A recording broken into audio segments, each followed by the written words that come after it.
Chers citoyens, aujourd'hui nous allons vous présenter le projet de développement du parti RPDM, Rassemblement pour le développement du Mali, du Dr Cheikh Modibo Diarra, par la voix de M. Doumbia Amidou, porte-parole du CM2. Bonjour, je suis Amidou Doumbia, porte-parole de la coalition Cheikh Modibo Diarra 2018.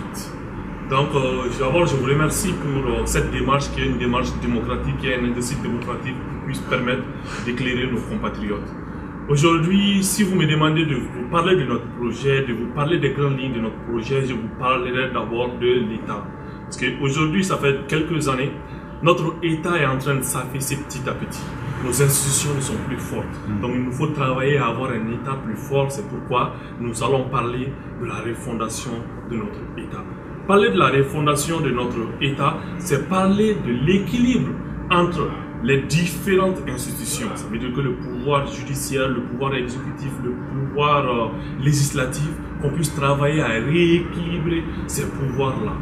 Parler de la réforme, de la refondation de notre État, c'est parler de la démocratie, c'est parler de la liberté de presse. Parler de la refondation de notre État, c'est parler tout simplement des institutions fortes, c'est parler d'un État qui puisse garantir la sécurité alimentaire pour nos compatriotes, c'est de parler d'un État qui puisse garantir la paix sociale.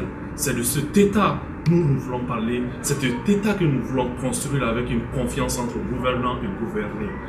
En fait, quand vous me demandez de parler de notre projet, je vais parler de la construction d'un Malien de type nouveau. Un Malien bien construit, un Malien éduqué, un Malien soigné, un Malien qui a de l'emploi et un Malien éduqué. Nous, c'est ce genre de Malien que nous avons besoin.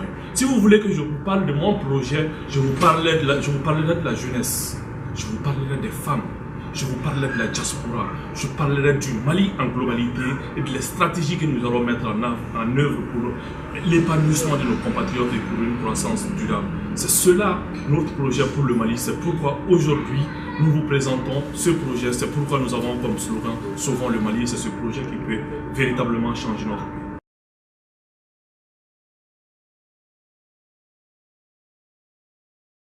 D'amoindrir un peu le coût de vie de nos compatriotes, nous pouvons le faire.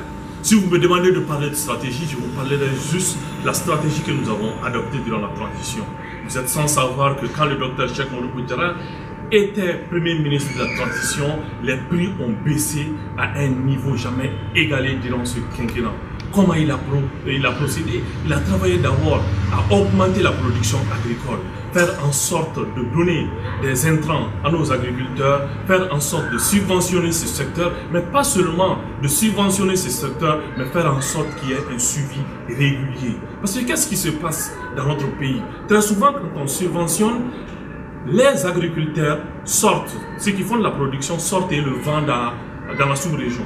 Et c'est la sous-région qui prend et qui le stocke jusqu'à des périodes de soudure qui nous font sortir et nous vendent à un prix plus élevé. C'est pourquoi aujourd'hui, le Malien a du mal à joindre les deux.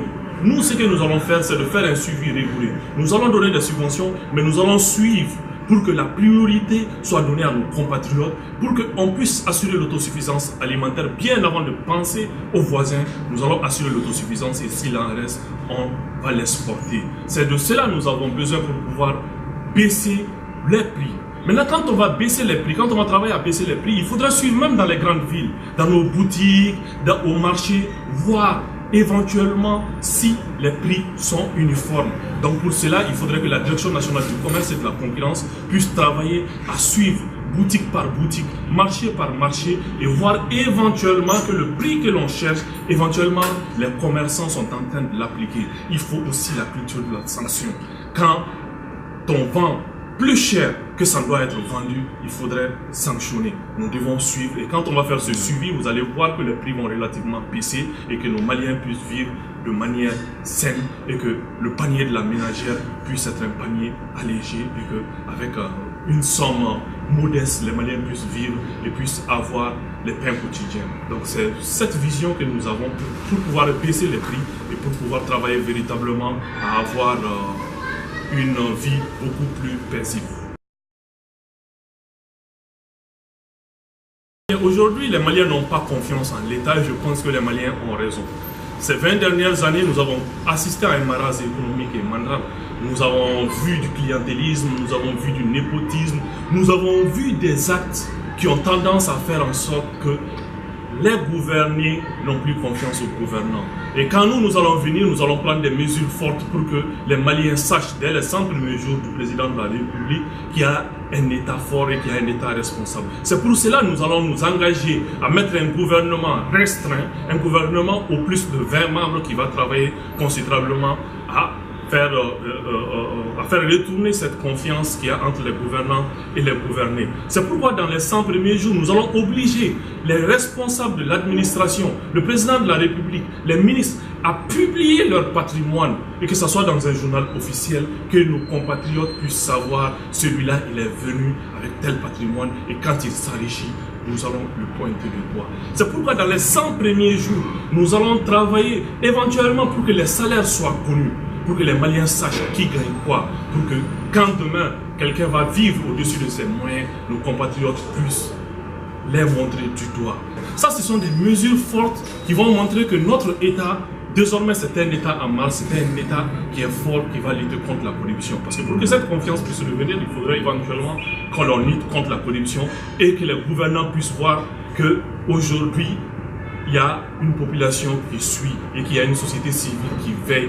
Donc, de ce fait, l'État va être équidistant entre ses citoyens et cette confiance va être restaurée.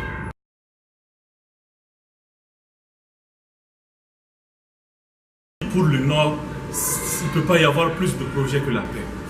Faire en sorte qu'il y ait la paix dans ces gens. Faire en sorte que la décentralisation soit une réalité. Parce que le développement de nos pays aujourd'hui, c'est le développement qui dépend de notre manière de décentraliser. Donc nous allons travailler pour que 80% des besoins de nos compatriotes puissent être réglés sans qu'ils se déplacent dans la grande ville. Nous allons faire en sorte qu'il y ait des projets de développement au nord. Nous allons faire en sorte qu'il y ait des infrastructures. Ces infrastructures qui puissent permettre à nos compatriotes du nord de s'épanouir. Nous allons faire en sorte que l'accord de paix soit appliqué. Parce que c'est cet accord qui puisse nous permettre de désarmer, de démobiliser les groupes armés et de lutter éventuellement de manière plus efficace contre le terrorisme. Parce que c'est le terrorisme qui est en train de terroriser nos compatriotes au nord. Donc nous devons nous battre pour pouvoir mettre fin à ce fléau et pour pouvoir relever le niveau de vie de nos compatriotes au nord pour tout simplement les offrir le développement. Et c'est ce développement qui peut nous permettre d'avoir une paix durable pour nos compatriotes du nord.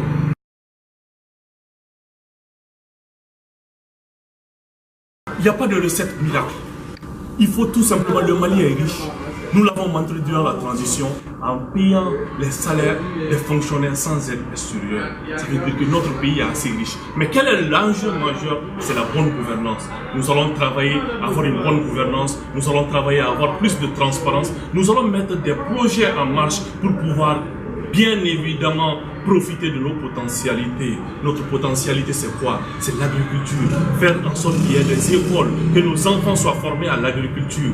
Notre potentialité, c'est l'élevage. C'est de faire en sorte que nous puissions bénéficier des techniques modernes d'élevage. Notre aujourd'hui potentialité, c'est tout simplement proposer un nouveau type de Malien. C'est ça éventuellement le projet pour qu'on puisse profiter de nos ressources minières. Même nos ressources minières, qu'est-ce qu'on peut faire? Aujourd'hui, il y a des contrats miniers, mais les Maliens ne sont pas au courant. Nous devons travailler à ce que ces contrats miniers puissent être vulgarisés et que les Maliens puissent connaître les contenus. Pour que les ressources maliennes puissent aujourd'hui briller pour les Maliens. Donc nous devons éventuellement travailler à avoir une synergie de ces différentes actions qui est la bonne gouvernance, ce qui est de bien suivre les contrats miniers, qui est de faire en sorte que les ressources puissent bénéficier et que les croissances puissent être équitablement réparties. Parce que nous avons de la richesse, nous devons faire en sorte que cette richesse soit équitablement répartie. D'abord, il faudrait analyser cette insertion sur plusieurs plans. D'abord, qu'est-ce qui est le problème au Mali aujourd'hui? Nous avons une école qui forme presque des chômeurs. Parce que dans notre pays, quand on essaie d'analyser le taux, nous avons 80% de littéraires et 20% de scientifiques. Donc nous devons travailler éventuellement à inverser cette tendance. Ça ne peut pas se faire seulement durant le quinquennat, mais nous allons travailler à long terme pour que, à l'horizon 2030, on puisse avoir ce taux de 80% de scientifiques et 20% de littéraires. Ça peut nous permettre d'avoir une adéquation entre ce que nous formons et les marchés de l'emploi. Qu'est-ce qu'on peut faire éventuellement? C'est de faire en sorte que le secteur privé puisse être développé en faisant en sorte qu'il y ait l'accès au crédit bancaire d'une manière beaucoup plus facile, en aujourd'hui cadrant mieux notre secteur privé et que les entreprises puissent être créées d'une manière beaucoup plus facile et que nos jeunes puissent être formés. C'est pourquoi nous avons quelques mesures. Nous voulons lancer régulièrement des concours sur des projets, mais des projets dans des secteurs porteurs de croissance comme l'agriculture, l'élevage. Et quand on va lancer ce projet, les jeunes peuvent postuler, les meilleurs projets vont être financés et les meilleurs projets vont être suivis. Nous, dans notre projet, nous prévoyons de créer à peu près 50 000 emplois par an durant le quinquennat qui va nous apporter 250 000 emplois durant le mandat. Nous, notre projet de l'emploi, c'est la décentralisation. Parce qu'aujourd'hui, il faut le dire, les collectivités territoriales sont à même de mieux créer de l'emploi. Je vous donne juste l'exemple du Premier ministre Moussa Mara, quand il était maire de la commune 4, il a pu créer au moins 200 emplois dans sa commune. Faisons en sorte que dans les 700 communes du Mali, au moins que chaque mairie puisse créer au moins 50 emplois dans des secteurs qui puissent permettre d'accroître aujourd'hui de faire la croissance au niveau de ces zones-là. Ça peut permettre éventuellement de lutter contre le chômage. Donc cette décentralisation peut nous permettre éventuellement de lutter contre le chômage. Nous devons aussi mettre en valeur certains métiers qui sont considérés comme des métiers de rabais. Nous allons faire en sorte que des métiers, par exemple, liés à l'assainissement, liés à l'environnement, on puisse les développer, qu'on puisse insérer nos jeunes dans ces secteurs-là. C'est ce projet que le docteur Cheikh Moumoudou Bouadiara a pour les jeunes du Mali, des jeunes bien éduqués, en phase avec les nouvelles technologies de l'information et de la communication, des jeunes bien formés qui puissent avoir un emploi garanti à court, moyen et long terme. C'est ce projet que nous avons pour la jeunesse malienne. Un pays qui ne connaît pas son histoire, un peuple qui ne connaît pas son histoire, qui ne met pas en valeur sa culture, est amené à disparaître. Donc nous devons travailler pour que nos jeunes, pour que nos enfants puissent connaître véritablement le Mali, puissent connaître la culture du Mali pour éventuellement avoir l'amour du pays. Parce que c'est ce qui manque à notre pays aujourd'hui, qui est le patriotisme. C'est pourquoi nous, ce que nous proposons, nous allons créer une matière au niveau du fondamental jusqu'au lycée qui va être l'histoire du Mali et de ses grands hommes. Ça va nous permettre d'étudier en profondeur notre pays, d'étudier en profondeur l'empire du Mali, l'empire du Ghana. Nous l'avons étudié, mais nous ne l'avons pas fait en profondeur pour qu'on puisse connaître tous les détails et que les enfants puissent grandir avec cet amour-là. Nous allons mettre en valeur certaines valeurs sociétales qui sont comme le Sinaouya, qui sont des valeurs de paix au niveau de l'école. Nous devons travailler pour que des valeurs comme le Ziring, oui, le Ziring, aujourd'hui, moi, j'ai bénéficié d'un grand-père qui me parlait du Ziring, mais il y avait beaucoup de leçons de civisme. Nous devons faire en sorte que dans nos politiques de citoyenneté, ces actions puissent être rendues, qu'on puisse les vulgariser et que dans les coins de rue, on puisse organiser des journées de Ziring où on rencontre vraiment l'histoire de notre pays, où on rencontre des contes qui puissent avoir des leçons de moralité pour nos enfants et que nos enfants puissent grandir avec un État qu'ils connaissent, avec un pays qu'ils connaissent l'histoire et que ces enfants puissent avoir l'amour du pays. Parce que quand on a l'amour du pays, on meurt pour le pays et quand on meurt pour le pays se développe véritablement. Ce que j'ai à adresser à mes compatriotes, c'est qu'aujourd'hui, nous traversons une période très difficile de notre histoire. Nous n'avons plus droit à l'erreur. Nous devons choisir le bon candidat. Le candidat qui puisse être à même d'avoir une rupture avec cette façon traditionnelle de faire la politique. D'un candidat qui puisse avoir une rupture, qui puisse faire en sorte qu'on ait une rupture avec ce marasme économique et mental dont notre pays est victime il y a plus de 20 ans de cela. Le candidat idéal aujourd'hui, c'est Cheikh Moumoudou Bouadiara. C'est pourquoi je vous demande de vous lever. Il ne nous reste plus que 2 semaines. 2 semaines pour nous battre pour la croissance. 2 semaines pour la reconversion vers des secteurs porteurs. 2 semaines pour la refondation de l'État. 2 semaines pour aujourd'hui améliorer nos conditions de vie. 2 semaines pour choisir entre la croissance et la stagnation, parce que la croissance se trouve véritablement avec le docteur Cheikh Moumoudou Bouadiara. Donc, jeunes du Mali, levez-vous, allez arracher l'espoir qu'on vous a arraché en mars 92 en vous promettant et qu'aujourd'hui cette promesse n'a pas été tenue. Donnez le pouvoir à ceux qui vous ont montré réellement qu'ils savent développer le Mali à travers leur transition. Donnez le pouvoir à ceux qui ont montré qu'ils savent le faire quand ils étaient maires de la commune 4. Donnez le pouvoir à ceux qui ont montré qu'ils étaient forts quand ils étaient ministres de l'investissement. Donnez le pouvoir tout simplement à la coalition Cheikh Modibo Diarra 2018 et nous allons sauver le Mali ensemble. Merci.